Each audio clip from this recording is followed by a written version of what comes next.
Staying Oh, in. Just to join. He should be. Any second. interview. What's it like at the studio? Well, It's good. It's strange. People are walking around the corridors with masks on, so it's a bit strange. But everyone's excited, even though you can't see their face. Their eyes are excited, so that's cool. That's like, Smize. Yeah, all seems to be good. yeah. Yeah, I mean, we're in Just the trying to make sure my internet's working. here. How's Auckland going? And then how are you guys going? Sorry, my internet is not working. Mine's shit too. Oh dear. It's the last thing you want to lock down for your internet to crap out. Entire time. Never mind. Where are you based, Robin? Where's your place? I've recently shifted and I don't have internet, and I'm hotspotting off my phone. Hence. Right. So I'm just in a city apartment, but in the weekend I go to Sean, so Okay. better internet there. Oh man. You're in the cities, aren't you, Juliet? Where's Dawn's space? I think she can hear us, That was good. but she is right close to the Sky City Tower. Oh, okay.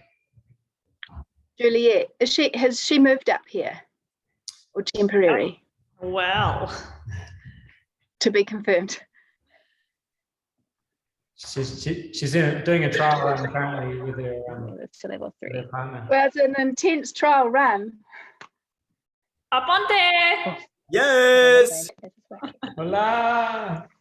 Hello. Been recorded. This is. Oh, I've been recorded from you guys. Yeah. Hey, how's everybody doing? Good. How are you? Nice to see you. This is awesome. I mean, okay. We have Julieta on the call, except she's frozen, who you know. Julie is frozen. And maybe Robin, did you meet Jhesus in Australia? No. Oh, No. I'm Robin. Hello, Robin. Yeah.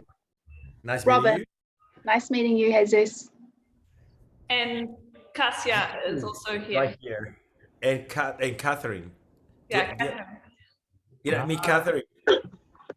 Oh, we got 2 Juliets. What's going on? What, really? I don't know what's happening, but I'm trying to get my internet to work. Hi, love. Hi, Jesus. How are you? Good. How are you? So good to see you.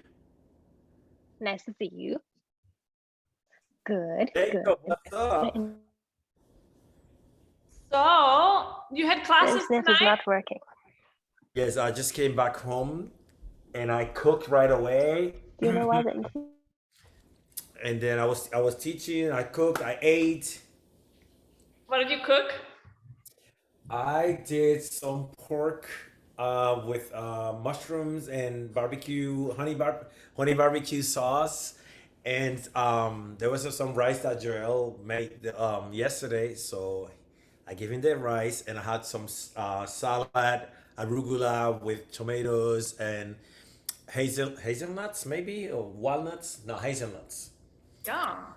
And nuts, a lot of nuts. Yeah, really nice. I remember the food you cooked me, obviously. It was delicious. And a few weeks ago, or actually probably a couple of months ago now, I saw some plantain at the market. So I bought it and I tried to cook it and I sucked. It wasn't good. So I can't remake it. I can make a tutorial for you. Okay. Yeah, Perfect. Well, I Nice. love cooking. yeah, I know. Yeah. Yeah, what's going Welcome, on? Jesus. So nice to have you join us in this context, for us to connect with you somehow, even though we can't see you at the Brisbane event or somewhere else. Yeah, really nice to connect with you virtually. We have our Indigenous people in New Zealand, the Māori have a tradition where when people sort of start a gathering or meeting each other, they do what's called a pepeha or a mihi, and they introduce themselves, and it's a really nice way to make connection with people and learn about their background as well, where they've come from to be where they are today. So I wondered if you could give us something of a mihi or pepeha and just introduce yourself in terms of where you grew up or even where your parents are from and just a bit of your background. Sure, my pleasure. Yes, hi everyone. So my name is Jhesus Aponte from Puerto Rico. I was born and raised in San Juan, Puerto Rico, between San Juan and Carolina, which is one next to the other. My father is from San Juan, from Santurce, and my mom is from Carolina. So it was like right there. Um, I come from a musician's family. My dad is a musician. He used to play bass for I forgot the name, but the band is very famous in Puerto Rico. And my grandpa was a guitar player. All my uncles by my father's side, they're all musicians. So the families, we've been in the music all our life. So since I was a kid, I was always introduced to the music, or the music was introduced to me. Are you all there? Because you look frozen. No, we're here. We're listening. So my mom was a nurse. She's retired right now. She was an athlete. My dad was an athlete. So that runs on my blood. So when I was a kid, I started in track and field. So all my life was track and field and salsa. Because I don't know if I was introduced to salsa or the salsa was introduced to me, because all my family are salseros. So it's something that you are born into it. Was the band that your father played in, was that a salsa band, or did they play a mix? It's salsa band. Yeah, Tommy Olivencia. I'm sorry, it was like Oh, tell me this. Yes. Tommy Olivencia. So he used to play for Tommy Olivencia. He was the bass player for Tommy Olivencia. Among other bands that I don't remember, he used to play for another bands really from back in the days that I don't remember the names, but yeah. Oh, cool. And what did you do for track and field? What was your event for that? It was 400 meters with hurdles and 110 meters with hurdles. I can imagine that. Nice. Yeah, Yeah, flying. it's like cool flying. I can imagine you the splits over each hurdle. I've seen pictures of me about doing track and field and Yeah. hurdles. Yes. Oh, that's That cool. was my main event, where I went like this. Woof.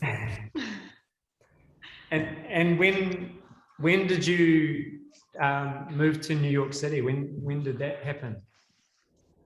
When I was already older. I moved to New York because well, I was in track and field first, and then I started modeling before became a professional dancer. I started modeling first, and then I got injured. My meniscus got injured, and it was like, okay, a friend of mine invited me to a Latin jazz class, and then I fell in love with the professional, because I was already a salsa dancer, and hip hop dancer, but it was just street dancer. And then I started taking classes and training as professional, ballet, jazz, and I started dancing. After a year, I started dancing with for different stars from Puerto Rico, Latin stars, and since I started dancing, I was like, okay, the next artist. They were all famous, the top singers from Puerto Rico, and I started performing for them. Started doing musicals. I did cabaret, the musical cabaret. I did Jesus Christ Superstar. Everything in Puerto Rico. I did film, television. I was also doing radio in Puerto Rico, and then I was like, okay, I need a challenge. Well, because the first year that I started dancing, the school, I remember, had a scholarship to go to New York and study, and I got in there with them because I was new. But they were like, okay, do you want to come with us? So you need to reunite such amount of money for the hotel and for the meals and the flight. And we have the scholarship in New York. Okay, so I started selling cakes and beverages and water, everything, sandwiches, to collect the money to go to New York for my first trip to New York. So in New York, I got really pumped. So when I came back to Puerto Rico after a whole summer in New York, studying dancing all day long, I was pumped. So my level was like, because I was into dancing, so I was dancing all day. So I was being recruited for everybody. I was doing hip hop, salsa, Gilberto Santa Rosa, all the artists. Salsa, from salsa to jazz to commercial, I was doing everything. And I was like, okay, I need a challenge. And then I met in the very first salsa congress in Puerto Rico.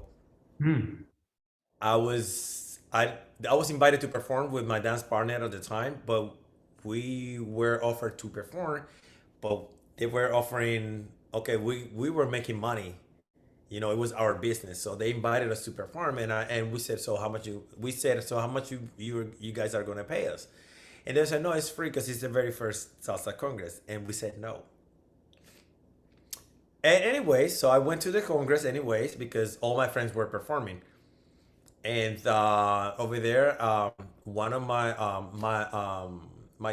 first salsa partner from New York, her mom came to me. So I heard that you are one of the best dancers from Puerto Rico, and I want you to dance with my daughter. And then I was like, okay, who's your daughter? She was from the New York troupe. Right. And then we clicked. It was Gildred. Her name is Gildred Ribot. So we clicked right away, and her mom was so cute. Rest in peace. So I called her my auntie because she became my auntie.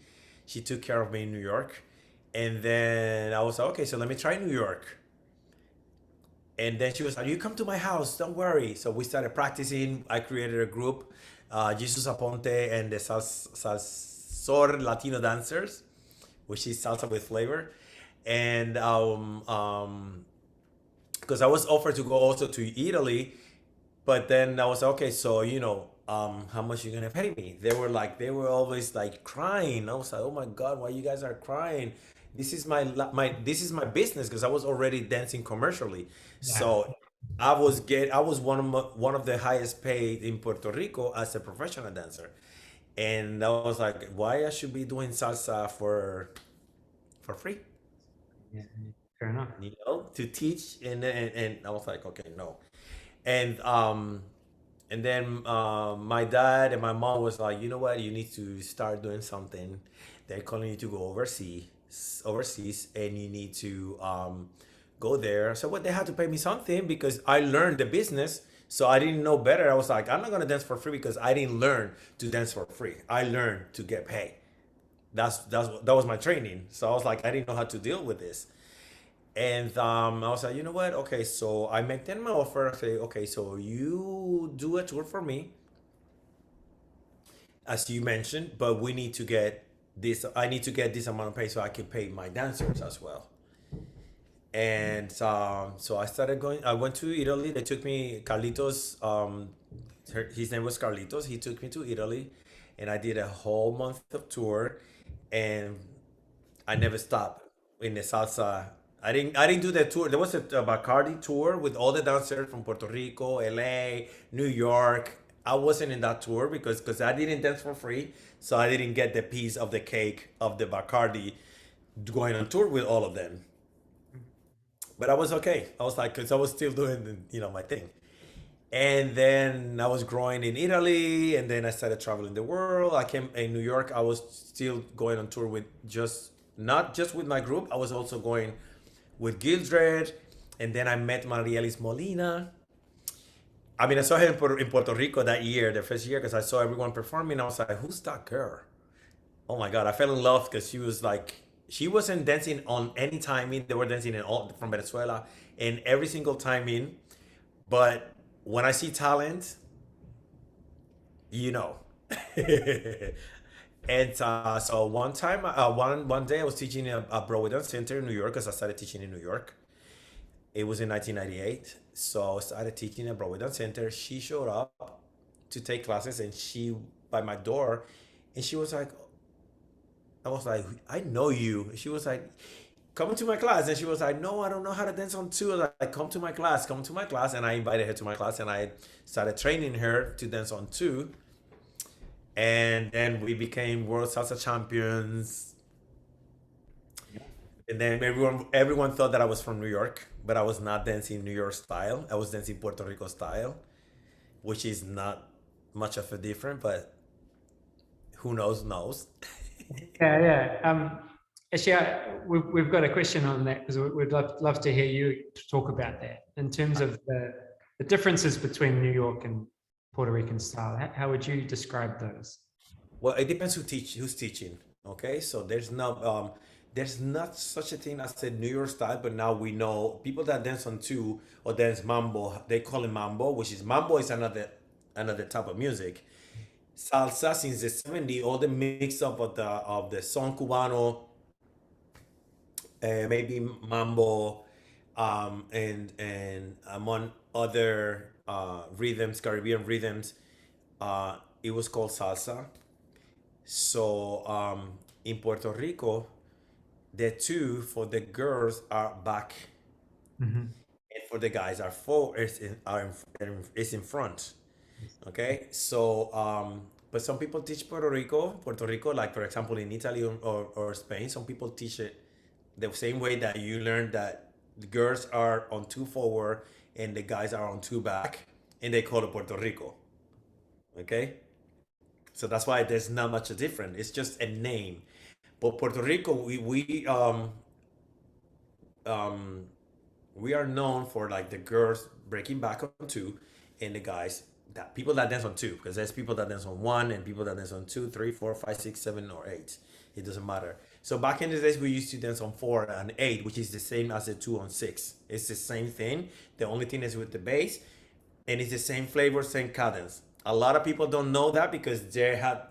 It's coming from the what we call the old timers, which are the people that used to be in a Palladium in New York or in Puerto Rico. They were in different groups from Puerto Rico and New York, but they were just Puerto Ricans in New York, and then it developed the salsa, so it started creating different groups. Like nowadays, there's different groups from around the world. Am I making sense of what I'm saying? That makes sense.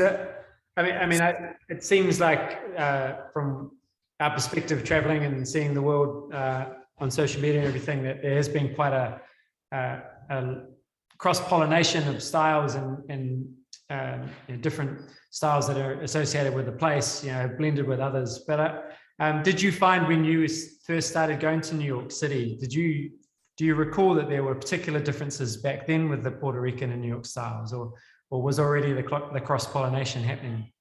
Honestly, I didn't see any difference because I knew how to dance on four and eight and two and six because of my family, old timers from Puerto Rico that lived in New York for a long time. They used to come to Puerto Rico all the time, and I used to dance with all. I used to love. I still love dance with the old timers because they have so much knowledge and they have so much flavor. And it's not about term patterns; it's about flavor. And Puerto Rico is known for the flavor rather than from the term patterns. Right. Okay, so when you go to Puerto Rico, you see still people they know the New York style and the Puerto Rico, so we all knew this. And then the only thing that I went to when I went to New York, and I remember Eddie Torres called me, he was like, "Oh, I want you to do you." I was like, "But I want to learn your style." And he was like, "No, you have your style, and I want you to do your style." And I was a professional dancer when I moved to New York. So his company, they were all for me. They were all students. So maybe everyone think, oh, it's a company, but for me, they were all students because I was a professional dancer in the like a paid dancer. Like when you're an athlete, you're amateur or whatever, you're in a certain level, but when you get paid, you're a professional. So I was not in a company. I was a professional dancer, hired for to do any gig. So he hired me to do Madison Square Garden with all the stars, Tito Puente, Larry Harlow, with all the stars. And I remember one of these dancers from the company came in to Gildred and mentioned why he's dancing off timing. Why? And she goes, oh, you don't know Jhesus Aponte. What are you talking about? She's a Scorpio. And yeah. So she's very honest, and that's why I love her. And then this guy came in and he was like, so can you transfer the two back? I was like, you do a transition and that's it.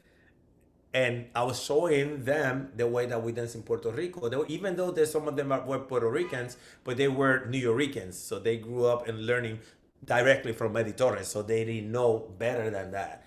It's like people take classes with you, they don't know better than that. Unless there's their internet. But at that time, there was no YouTube and none of that. Yeah. It was just like going there and recording. Some people were recording and all that. I'm talking about the 90s. So there was a little bit of hating because who's this one that is coming into our group? Not even like, because they were rehearsing for 5-6 hours. With editors, you rehearse like 6, I don't know how many hours. But I was called just to dance, to come to rehearsal just the last 2-3 hours. Because I was speaking, I'm a professional, so I like pick up right away. So he was like, you learning my choreography. And then editor was paying me in front of everybody also. And when you're in the front of the company, probably you don't get paid. So people were hating me, but I was in my place because being a professional already. So I was like, okay, let me stay in my lane. I used to say hi to everyone because I like to say hi so they don't hate me so much. And then learning all the turn patterns was a challenge because you know how the New York style is. It's about the turn patterns. That's the difference. It's about the turn patterns when you come directly from editores. So it was a challenge for me, but I remember there was Duplessis Walker. I don't know if you heard about her. She used to dance with Eddie. She used to be. She was Eddie's niece. She was amazing because she knew all the turn patterns. Even though she was a follower, she used to she was teaching me, oh, learn this, papa, da da da da da. While they were rehearsing for 5 hours, 6 hours, I used to come in the last minute and learn this, papa, da da da da da. I was like, what? So that's how I learned the turn patterns with Eddie, and then he used to call me for everything. And then people started getting used to me because they were like, oh, you're a jazz dancer. That's why you learn all these things. And the salseros knew that I was salsero, and the jazz dancers they didn't know that I was a salsero. It was crazy, but it was fun for me. It was a challenge. I like to be a chameleon, always. Changing my looks all the time, and dancing different styles. I love it. I love to learn. I still do it. I'm teaching, but I take classes every day. I'm back to classes, so that's why I'm happy. Can you tell? Who who were your early influences when you were learning and training in Puerto Rico and in New York in terms of jazz or salsa? What were their dancers back then that you worked with particularly or were inspired by? Yes. When I started in the salsa scene, there was Papito Hala Hala. For me, he was the best. Even though he used to dance on 4, on 8, sometimes on 2 and 6. But Papito, since when I used to see him dancing, he got so much flavor. He used to go to Cuba and travel.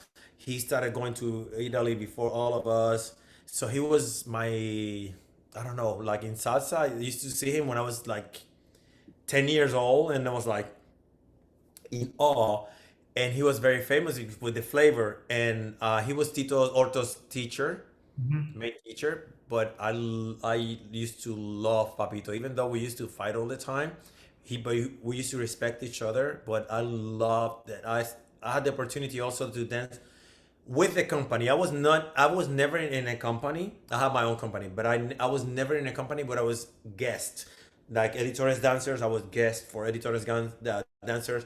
For the Hala Hala dancers, people think that I was from the Hala Hala dancers, but I just danced. I did maybe 4 gigs with them, and but they were famous gigs, like for example with El Gran Combo de Puerto Rico, with El Sonora Ponceña, with Ruben Sierra. So that we were in I was. He used to call me to go on TV.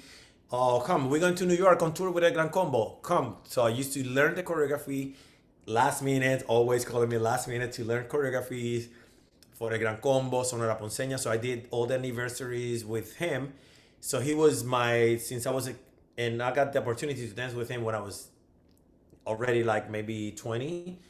But he was my idol since I was a kid, because I used to see him also on TV in the fiestas patronales, what we call fiestas patronales in Puerto Rico. There's fiestas patronales every day, so you see the bands that you hear, the music that you know, and from salsa.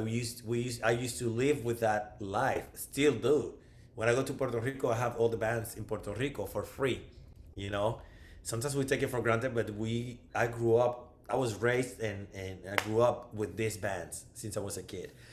So that was in salsa. He was my idol. And also Felipe Polanco, because he used to dance with my cousin, and she used to teach me some of his turn patterns. You know, we were all salseros since we were kids, but we used to learn turn patterns from each other. So Felipe was okay. Learn these turn patterns. My cousin used to teach me Felipe's turn patterns, and from jazz. So my teacher, my main teacher, who taught me everything, he treated me really nice. He would welcome me to the studio. Come and try this class, try this. You need to take classes. You need to take ballet. He didn't want me to dance with anybody yet. After a year, he didn't want me to jump as professional because he wanted me to train first, and I appreciate that. I thank him for that. Edwin Ballester, he passed away. So with him, I learned everything, and he was like, take classes with everybody. That's why my students, I don't care if they take classes with everybody. Some people are jealous about their students, and because I don't come from that. My ballet teachers didn't hit me with a stick. She was, you need to, I know you are a commercial dancer, but you need to have more technique. So she was lovely. She even got me a scholarship to go to New York and study ballet, Ivletsky Ballet in New York and Long Island. So I had the opportunity, because being a male dancer, at my time, I had more opportunities to study, to have scholarships everywhere. And I thank the universe for that, because nowadays everyone has to pay. At my time, I didn't have to pay, because that was, we need men. We need guys. So it's like, okay, I'm here. I had the opportunity to have scholarships, so many scholarships. So that was that. And hip hop, so many people. And then I remember dancing hustle since I was a kid, and people used to come from New York and bring the hustle, and I was learning the hustle with my sister, because she was the one that taught me salsa. My dad says that he did, but I remember my sister. When I was a kid, I was her brother, her little brother. Oh, you are Ileana's brother. But when I grew up, she became Jesus' sister in the salsa world, because she was famous also in the salsa world. So watching this one time, I was watching TV with a friend, and he was playing this video with an artist named Iris Chacon from Puerto Rico, and she brought this dancer, Puerto Rican dancer from New York. His name was Eddie Vega, and this guy was amazing. When I'm telling you amazing, because he was a salsa dancer, jazz dancer. He used to do all these tricks and lifts amazingly that everyone learned from him in New York, and he became an idol. And that's how I brought the lift and tricks into the salsa, watching Eddie Vega performing, doing all these tricks in the hustle. And then I fell in love with the hustle. And then when I moved to New York, one of my friends from the jazz world, he was like, you need to meet Maria Torres, but not Maria Torres, Eddie Torres, Maria Torres O'Connor. You need to meet her. You guys are get together, because she was the queen of the Latin fusion and Latin jazz and hustle. And she became my mentor. We met. I went to her class. I went, okay, I'm here taking her class. And she saw me. She was like, where are you from? And I'm Puerto Rico. Can you stop for me next class? I was like, that's how I started in New York, growing in New York, subbing for her. And then she took me by the hand and she was like, come because you need to learn the syllabus. She taught me all the syllabus for hustle. And she became my mentor, and also performing with her and with different artists. So I get to be known also in the jazz world in New York, and taking classes with everybody. And then I had the salsa, like I was in Puerto Rico. I had the salsa and the jazz and the musical world, because she took me also into the musical world of Broadway. Nice. Amazing. We it was a little while ago now, maybe last year, but Chloe and I watched the Celia Cruz tribute concert. With which, I think you and Tito were both two of the dancers, weren't you, for that? Is that right? Yes, actually, Tito was the choreographer, the main choreographer. I was assisting him, and he asked me to choreograph a number. So I choreographed for Paulina Rubio, which is a jazz commercial dance with Paulina Rubio. But he called me, and then I got Marielis, so they flew me to Puerto Rico to rehearse for like 2 weeks, maybe 1 week or 2 weeks. We were flying back and forth. And then we went to Miami. After Puerto Rico, we kept rehearsing in Miami. It was like a month of rehearsals because it was so many numbers. And we get to be, together with all the stars. Yeah. And Celia Cruz, I knew Celia Cruz before that. So because I had danced with her for her before her tribute. Yes. Yes, I danced for her with Olga Tañón, which is a Latin star. She's very famous in the Latin world. Olga Tañón. She's most of her songs are merengue, but she sings everything.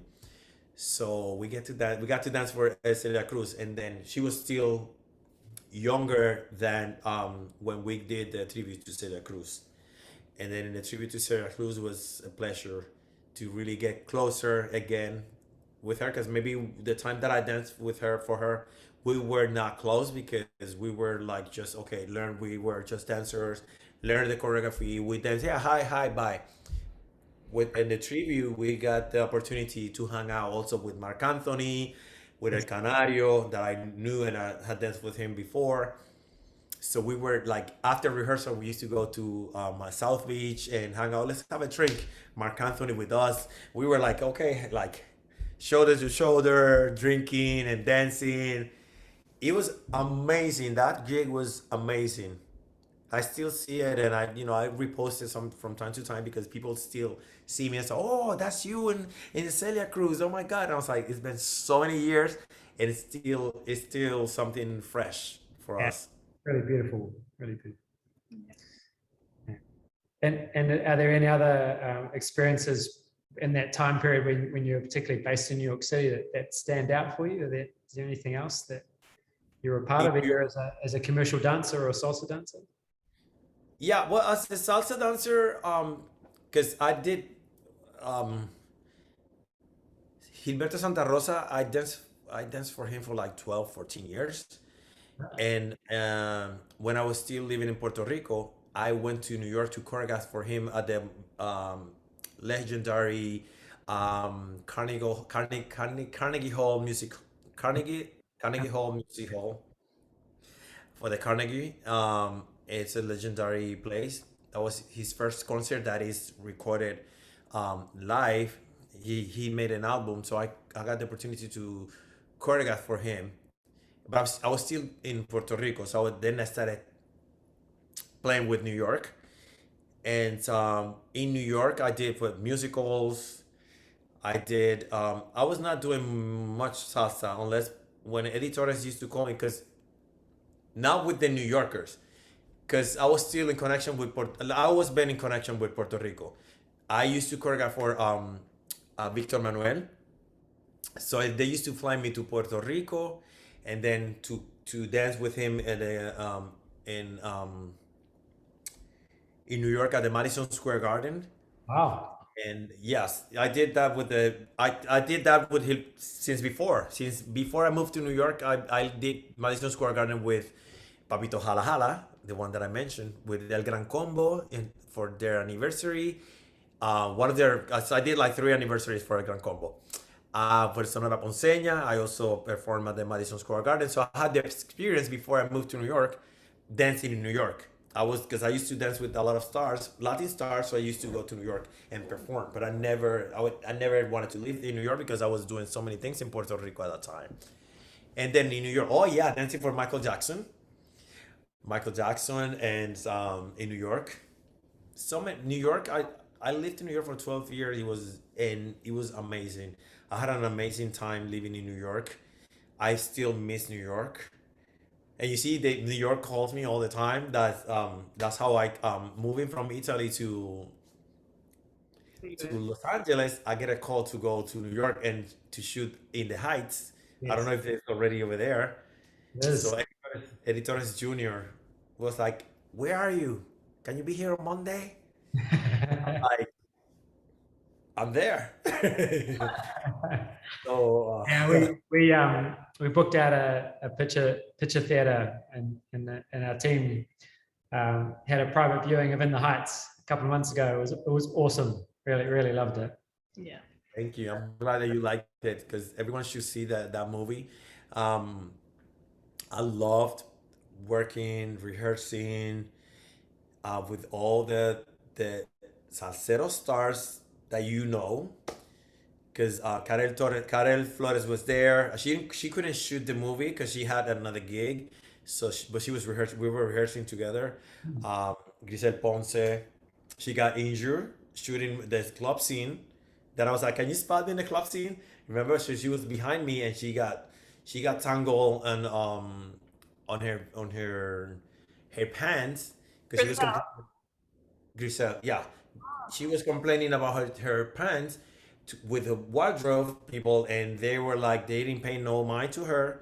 So when she was dancing, because it was a lot of turning, because it was the numbers at the clubs are fast, really fast, and she got tangled and she got injured. She got a surgery on her leg. Oh no! Oh my God. Fortunately, yeah. So you don't see her in the movie because of that, but we were shooting. So Right. we were first. And you see Fausto Felix, Editores Jr., Maria Ramos, all the salseros, Bruno Rodriguez, Emmanuel Lopez, Marilis Molina, Shani, Talmor. We were all there. There's a lot of legendary people, not just from the salsa world, from the hip hop world, from the commercial world, from the jazz and ballet world. We were like, imagine all these people together in a party, in an after party for the premieres, improvising on the floor, and we were like all like battles, like really nice battles among all of us dancing. It was amazing, Did amazing. the party get filmed at all? Well, some people, I was posting some stories.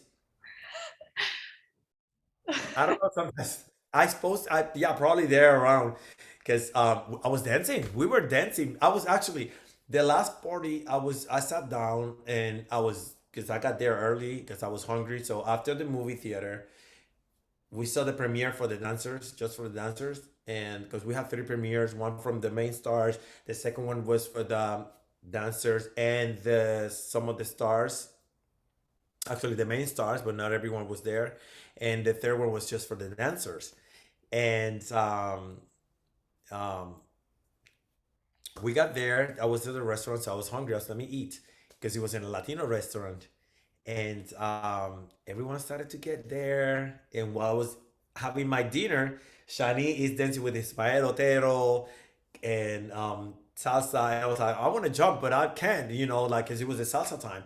And then they played hustle, so I had to get to Desiree Gostel. So we were dancing hustle and competing, like battling with everyone. Oh, you do hustle, pa.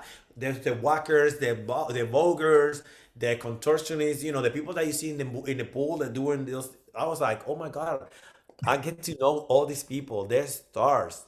we need to get some respect because these people are really amazing. The most amazing dancers in one room. Imagine. So cool. Imagine. What? Amazing. That's something that you cannot take for granted. Really, really, really. So that's why I'm telling you, New York keeps on calling me and I love it. I appreciate it. I don't know if I ever gonna go back and live in New York right now because I don't know if I ever want to move again anytime soon. After 11 years in Italy. Yeah, so tell us how you ended up in Italy. What led to the move from New York to Europe? Well, there was 9/11. All right. 9/11. When 9/11 happened, uh, we couldn't fly. I was supposed to be flying that day. No, I was supposed to. I was no. That day I was an audition for Saturday Night Fever for Broadway, and then I was supposed to fly out. Take 2 days after or the next day. I don't remember. So we couldn't fly. And then things were like in Europe. They were like, "Oh, the tickets are too expensive. You always hear because I was traveling to Europe for 5 years every single weekend Really? for Wow. 5 years every single weekend. I think more, but I'm what I can recall 5 years. And so the weekends I was not there in New York, and then people were complaining about the traveling, and they offered me so. No, I met a person and it's like, so come to Rome. I have a car, I have a house, live with me. And I'm like, no, I'm gonna go, but to work, not to live with you. And then I started like being between 2007. I started being between New York and Rome. And then it was like a year and a half or 2 years that I lived in Rome. I didn't like it. So I came back to do a musical, Swing. It's a Broadway show. Um, so they called me to do that musical, and then I did it for like 3 months, maybe or 2 months, and then I said, Tito, the partner from Fernando Sosa's partner from the Camara, Tito, Chloe. So Tito offered me, so come and work with me. I can get you housing and to work in Sosa Academy. And then I was like, okay. And then I moved to Milan because I didn't want to move to Milan because all the stars were in Milan. I don't like to be where everybody is. Um, and then I was like, okay, so let me try. And then I moved to Milan, and then I was there for 9 years in Milan, And tell working us, working all over the place, yeah, all over the world, like crazy, like traveling. Sometimes I used to go from Milan to Peru, coming back to Peru just for one day, and then next day going to Australia. yes. From one zone to the next, I was like, people were like, how can you do that? I was like, well, I don't know, but I loved it. I loved it. That's why I stayed in Italy because we were traveling in it. When you live in Italy and you get the game, you get to work every day. Mm. I used to when I met Joel, I became so skinny. My abs were like I was Mondays in Milan, Tuesdays in Chiquito school in Chiquito, so he opened a school in Nice. Reggio Emilia.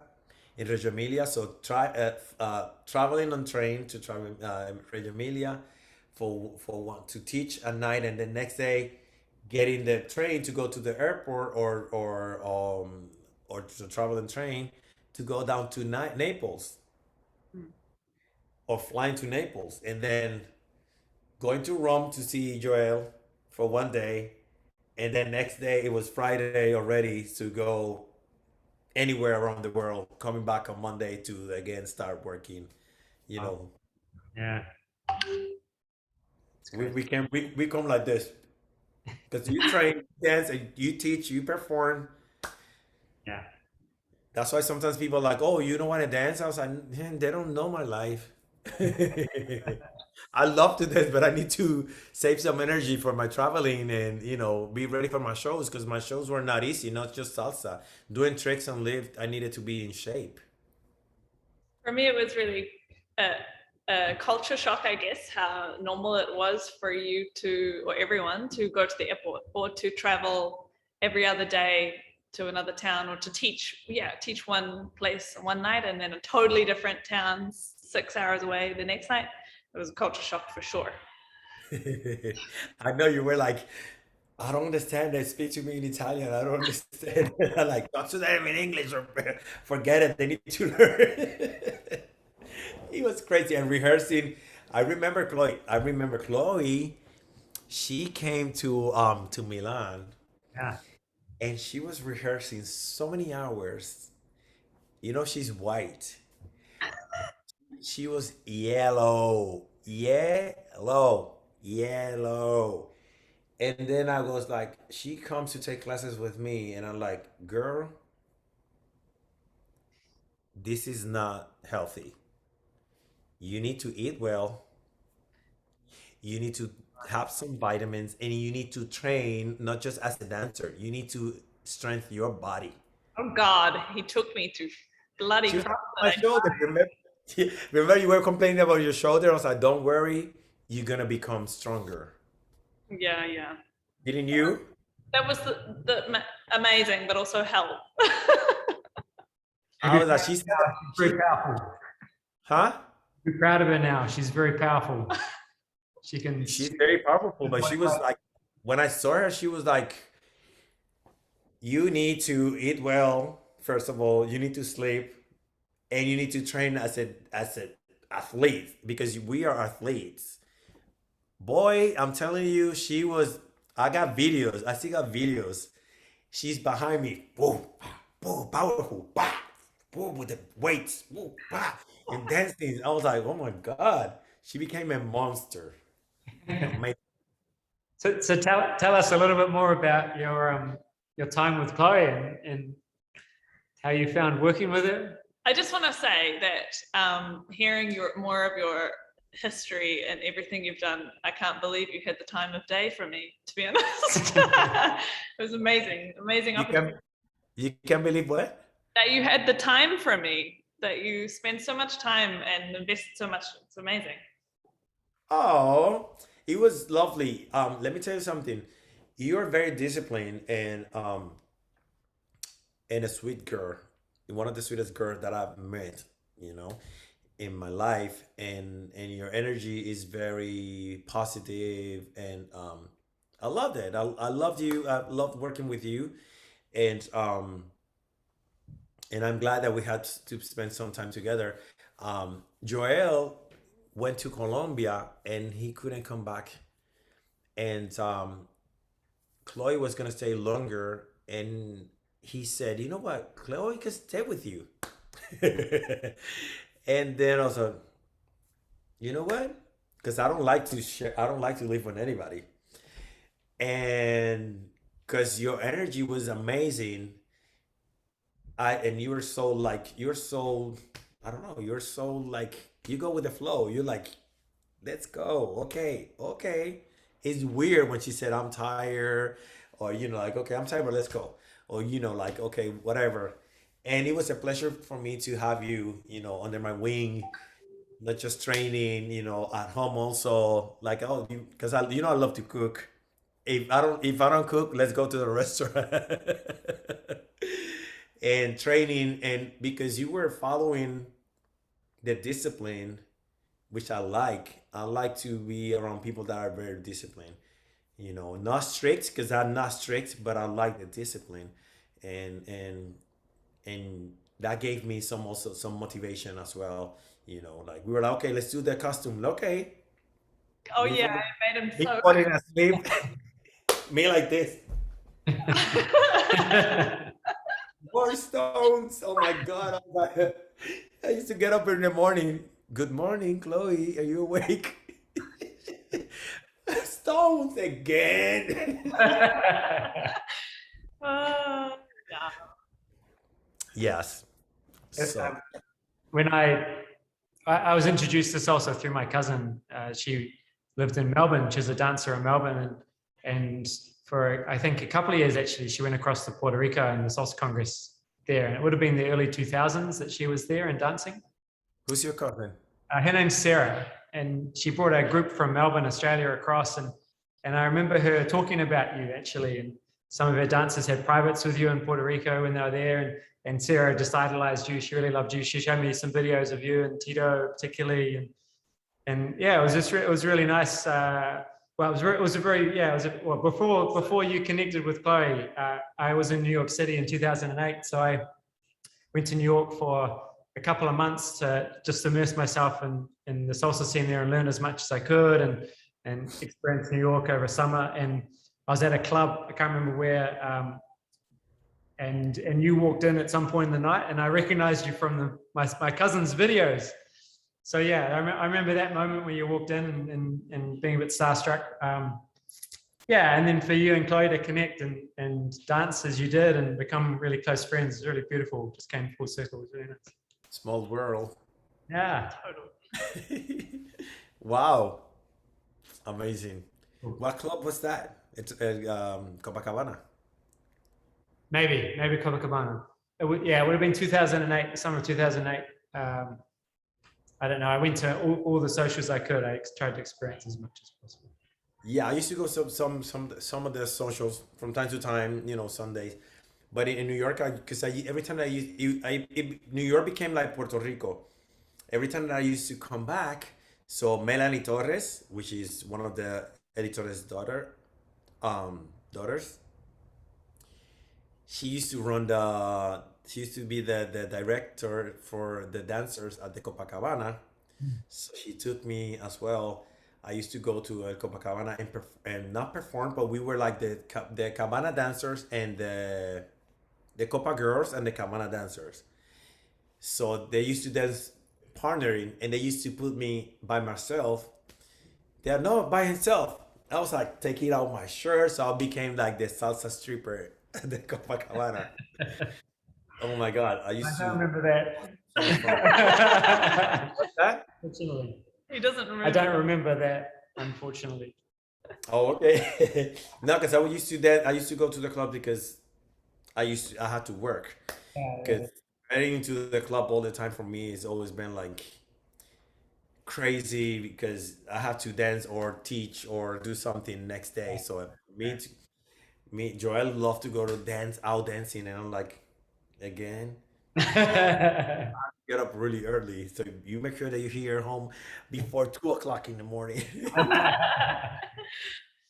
But one of the things in terms of the work you did to train and develop mentor Chloe and that she spoke about a lot and really valued in your work with her was the way that you really play to the strengths of the dancers you work with and how over the period or the course of your career, each of your dance partners, each of the dancers you've really influenced and worked for quite a period with, really are quite unique in their own way. It's not you don't train dancers the same way. You don't train the same style into every dancer you work with, mentor. Are you able to talk about that a little bit in terms of the philosophy you bring to teaching, mentorship, empowering other dancers? Yeah, that's one of the things that a lot of people maybe don't know who I've trained, because sometimes I don't mention it. And I have a lot of people, you need to let people know who you train. And I'm like, yeah, I'm very proud of the dancers that I train. And I don't know, but I don't like people to be copycats. I don't like to be I don't like my dancers, my pupils to be to copy. And maybe you adopt some things from other people, but to look exactly the same, for me, it's a trend. So it for me is like, it's not fun for me to see. Then you go to a congress or you go to, you don't get you don't get to see your personality. And when you're not in a group, then you become nobody. And that's why my soloists, people that I've trained or coached, I like them to look different, not to copy my style, but some of my things are that you need to I work with their personality. I like the witchcraft, the witch of the salsa, or also in jazz. I like to change things so they don't look exactly like other people, and that's been a success because for the ones that compete, they look totally different than everybody else. They don't look the same. They don't do the same steps that everyone is doing. I don't like to be. I don't like them to. I want to train people that they become unique. I think I get that because my first model agency, well, my second model agency was named Unique, Unica. So I learned to be unique, and that's why when I started developing in the salsa world, I was unique because I was not doing whatever people were doing. I was doing okay. They're doing fast songs. I'm doing something romantic and slow because which is difficult because you gotta transmit and you gotta like really. I was bringing people to to stand innovation because my numbers were different than everybody else because you go to a congress and everyone is doing the same thing. People were like, okay, they're clapping the first, the second, the third, and the fourth they're like Yeah. same cow with different color, and that's my method to train people that look different. When they go out there, they have to look different. They cannot look like, and especially when I love the fusion. With the fusion, you can do anything. I was like, we need to do this. And then when I look, I said, okay, these people are doing this. No, I don't want you guys to look like these people. It's not, I appreciate everyone, but I don't like my people to look like everybody else. Even though some of them has chosen to look like everybody else, but I didn't teach them that. I taught them to be different and unique. And so a lot of people have appreciated that, and other people was just maybe they appreciate it, yes, but then they have chosen to be with the crowd. Yeah, I think it's a fair comment to say that the salsa scene doesn't always appreciate all the work that you've done with dancers and in your career, and I think but it's a testament to you, the way that you approach like that. I think it's a really beautiful thing, and yeah, certainly Chloe hugely valued it, and we saw it in the work you did with her. So, awesome. Thank you. I always like to do things differently than everybody else, and it's difficult, but I don't give up. Because also in my career, I don't know if I get bored. I said that I always say that, oh, I get bored, I have to do something else. It's not that I get bored, it's because I'm a versatile artist and I like to do different things. I love to do. Now I'm teaching in heels, lady styling. I'm teaching in heels, and like, okay, so if I'm gonna be teaching, the girls are following me, so I had to take advantage of that. So I'm gonna start training them because I used to train models and dancers, female dancers. So I need to get, okay, so you think I cannot do this in heels? I'm gonna teach you, and then you're gonna have to do it. And it's a challenge for them when they see me in heels.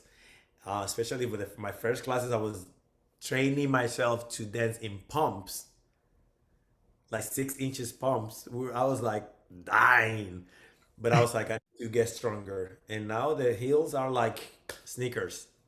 Wow. Cool. Yes, because I started training in pumps. I was like, I'm training in pumps, and this it's like running. Now I have the Apple Watch, and like we have the Bluetooth, but Yeah. years ago I was running back and forth to change the music. Yeah. Uh, It was crazy, but now I'm getting better and better because I'm taking also classes. I take heels classes to be in shape for my classes, so it makes me more creative. Now most of the girls are teaching in flats, even in bare feet, Yeah. and you see, I'm different. Okay, I'm teaching the girls to be sexy and in heels, and the other girls, the famous girls, are teaching the girls to be now bare feet in flats. Yes. Mm-hmm. You know, there's many choices, and someone was criticizing me. I posted a video, and this lady came in to crit. She was after me. I said, "But why are you coming after me? Look around. Oh, you were one of the men that used to like come and look down at the women." I'm like, no, I'm empowering them. I'm empowering. I always been empowering women. I teach them self-esteem. I teach them a lot of things because I have so much respect for women. But you don't see the girls teaching the men, and you don't see the girls teaching in flats, in bare feet. They're not teaching femininity.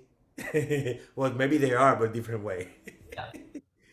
And you know, they chose that, and I chose this. Why are you coming for me? Fair enough. So I've got one more question, and then maybe we'll ask if anyone else on the call has got a question for Jhesus. I'm interested, Jhesus probably can't respond to this without addressing the pandemic we're currently dealing with, but what do you see for the future of salsa? Is there anything that you think, or that particularly stands out for you with where salsa is heading? Well, what I like from the salsa is always been like a up and down, up and down. Now everyone wants to dance bachata, but not everyone. People still love salsa, so there's gonna be room for everybody. You know, people are still talking like, "Oh, salsa is gonna disappear." Never. Um, it's changing a lot. Um, because the kids are always gonna bring something, something new to the table.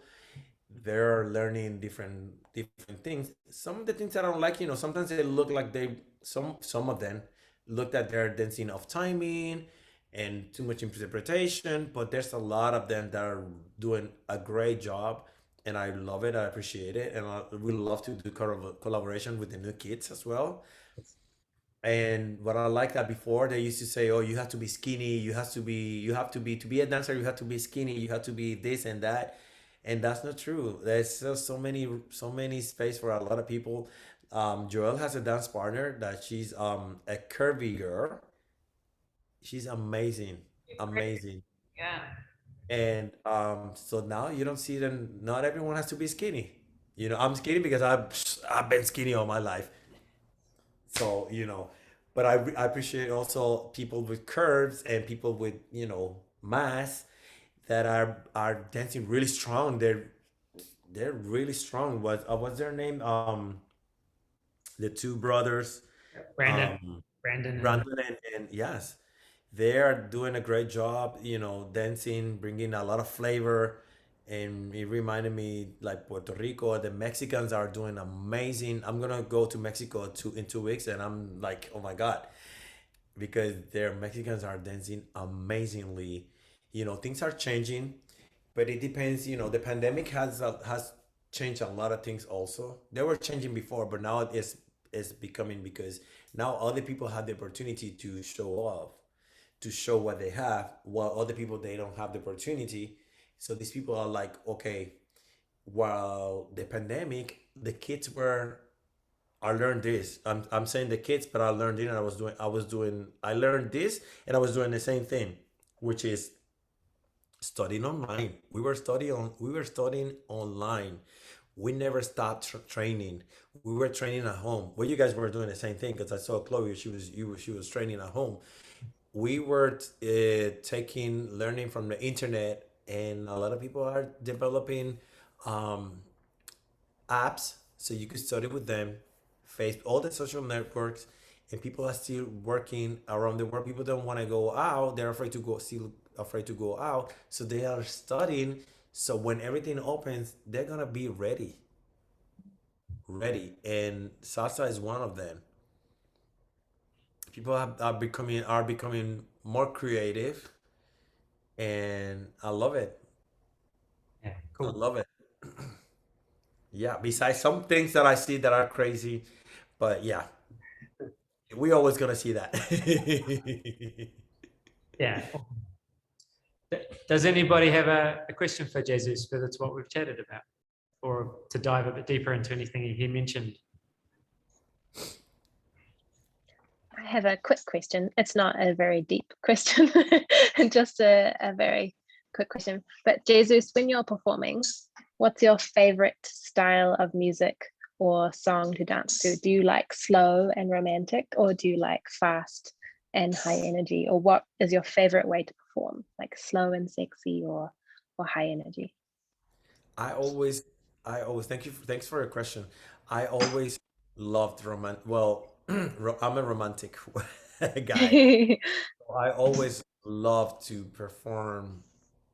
That's my adagio, like my ballet is right there when I do a salsa, romantic salsa, because I get to show technique, and not just the salsa technique, but also the jazz technique and other techniques. But also when I go to the clubs, when I go to the clubs, some people love salsa brava, and I hate sweating. When if I had to be in contact with other people, I hate sweating. Yeah. So that's one of the things. But I love a really nice old school salsa, romantic salsa. Because I get to get that flavor and dance with my partner and feel. I don't have to rush to do a turn pattern. I get to know my dance partner at the moment on the floor and enjoy a really nice salsa. That person is a great dancer, a great follower, or a leader. I love it because I get to show more of my, like to really, how do you say, to juice the movements. I love that. It's not Yeah. just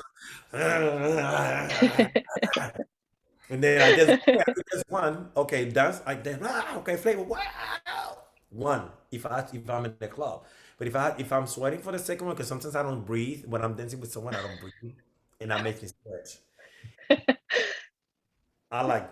Some people don't like it, but I was like, next, please give me a break. It's not like I'm a diva. It's just like I don't like to be passing my sweat to other people, and a lot of people don't understand that. I remember you talking about that. Well, dancing a really romantic and slow song, salsa, or whatever. Oh my God. As I mentioned, squeezing that flavor into it is the most amazing thing for me. I agree. I agree. Cool. Thank you.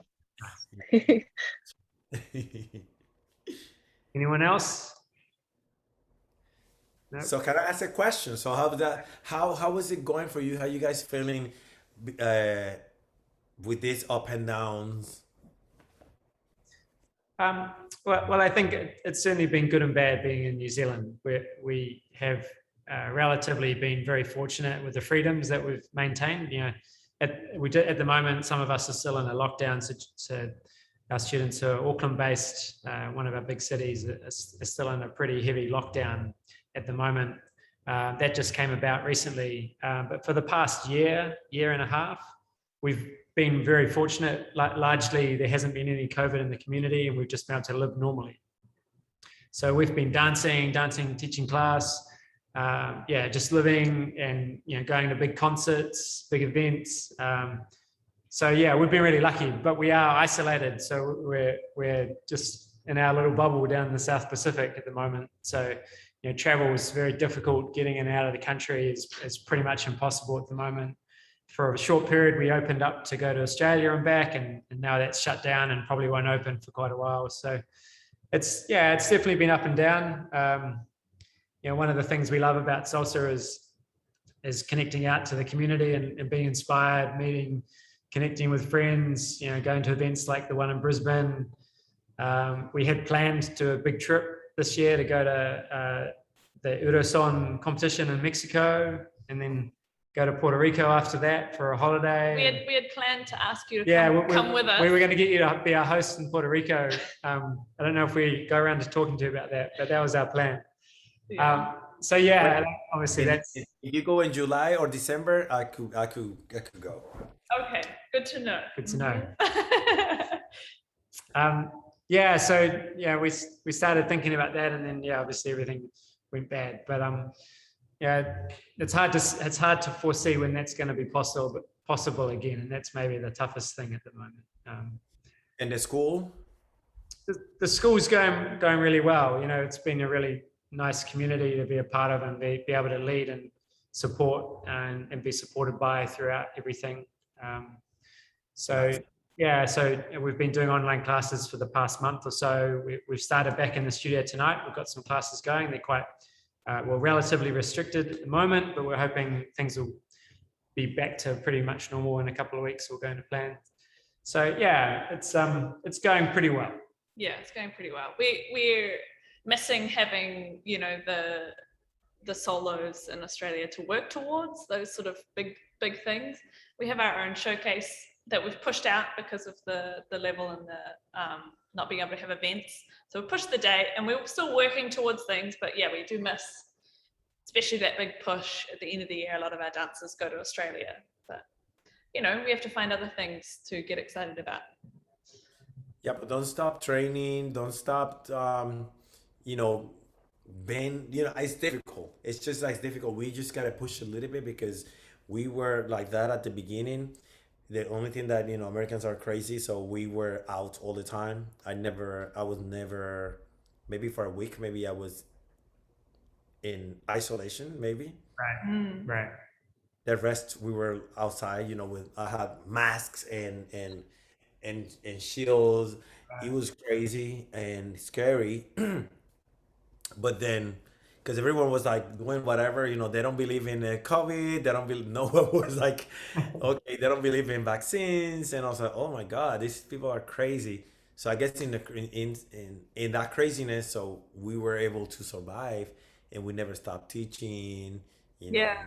maybe a couple of quarantines because maybe someone was with COVID and then we were close to these people. So we had to be in quarantine for 2 weeks. Excuse me, but we were still teaching, from the house. I was teaching in the park and we never stopped. That's the most important thing. Don't stop and believe that it's gonna happen. Because I know some of my friends around the world, they have stopped dancing. They have chosen another job, and I understand it. But this is something that I really believe with my heart. That's why I left everything for my dancing, and I don't want to stop. Yeah. And I cannot allow anything to stop me from my dreams. And it sounds maybe, I say like, okay, yeah, but if you believe it, you can leave it. Yeah, it's been awesome to see everything that you've been up to over there. It looks like you're really busy and like your life has developed and blossomed. And yeah, I'm really happy. You look happy and you sound happy, and yeah, it's awesome.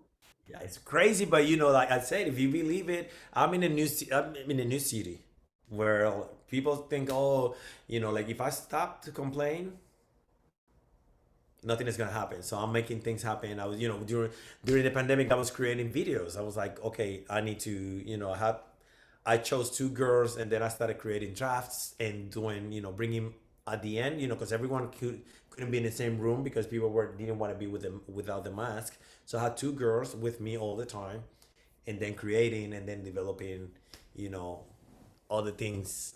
And that's what I'm gonna do now. Again, I'm gonna be choreographing a short film. Oh, And yes, for next month. yeah. But I started already. I have the music already, so I'm gonna start working on it and creating more content and reinventing myself. I'm always reinventing myself. Maybe I stop for a week or something. Okay, I need to sleep maybe 2 days, and then I was like, okay, I'm back. I don't know. I can stay still, and I know you. I don't listen to a lot of people because a lot of people are gonna tell you, why are you doing this? Why you do that? Why you do? I'm like, it's my life. Yeah, keep going. Mm. And also, aside from dancing, congratulations on your grandson. Yeah, yeah, the cutest. Allah, you see my eyes? Hmm. I am babysitting Thursday and Friday. Nice. I can't wait. He's amazing, amazing.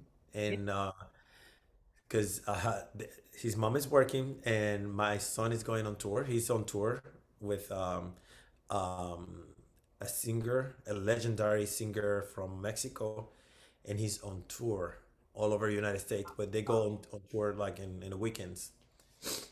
Like this weekend, I was in Vegas with another Mexican singer because we're like with the Mexicans now, thinking, thinking, thinking, which I love because I get to do commercial work and also salsa. Mm, Yeah. yeah. That's Nice. Yeah. Thank And you. we haven't been able to talk about Joel at all, but please send our love to Joel. I hope he's doing Yeah. well. He probably is asleep or on Instagram because he's really tired because I got a little bit of a cold last week and I think I passed it to him. Uh, And he's been feeling tired, and also after the vaccine he's been like he feels tired all the time. I feel more energized and he's like tired, so he probably asleep.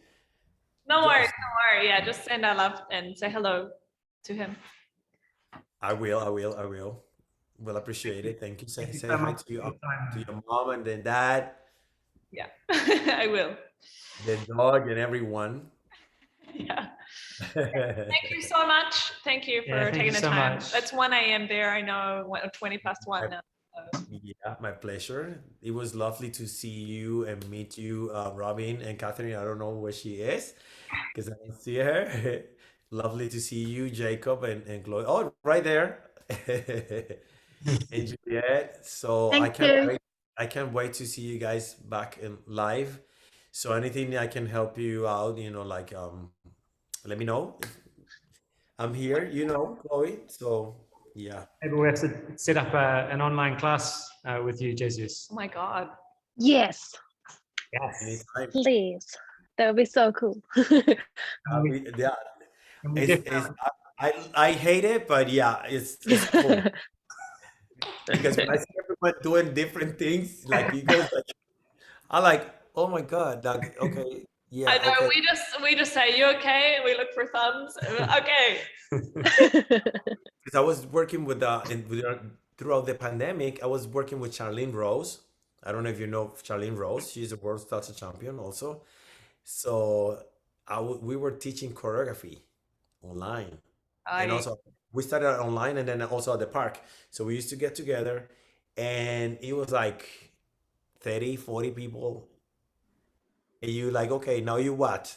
It was my time and me like, okay, okay. Oh, okay. Because the people don't have the same connection with yeah. the internet connection. So some people go slow. You're like, okay, the arm. It was like, oh my God, crazy, crazy, crazy. But she's so cool. She's like, I'm blessed because I got to work with her over here, and I learned so much stuff because she's so patient. She goes detailed. She doesn't sweat. She's like, okay, so this is 5, 6, 7. Me and like 5, 6, 7, 8. Right? No, she's like 5 and 6 again and again and again. So, we still learn every day how to teach people, and it's amazing. It's wonderful. So, but Zoom was like. Then I got used to it, so I'm ready. And we certainly intend to bring you over sometime when the world opens up again. That'll be really nice to have you here with us. Yes, I can't wait. yeah, I can't wait, and to see you guys also to come, to the States or to Puerto Rico. If I'm not there with you guys, let me know because I can help you out with things because I know everybody. Nice. perfect. Of course, we will ask. No, but in Puerto Rico, I know everybody for real. Everyone is adorable and love to go out dancing and all the schools they get together. I love the fact that all the schools they get together to go out Nice. Fantastic. happy. Yeah, everyone is happy, like going out dancing salsa. So you're gonna love it. Yeah, we will. Okay. Great. Thank Thank you. you. Mwah, mwah, mwah. Thank See you. you again. Thanks, Jesus. My pleasure. Thank you. Thank you. Best for you guys. Sending you much love and patience because everything's gonna be fine Yeah. soon. Yeah. Yeah. Okay, it's gonna take maybe 4 or sometime. 5 months, but yeah, everything's gonna be fine. Don't stop, okay? Okay. Thank you. Thank you. Thank you. Thanks, Bye.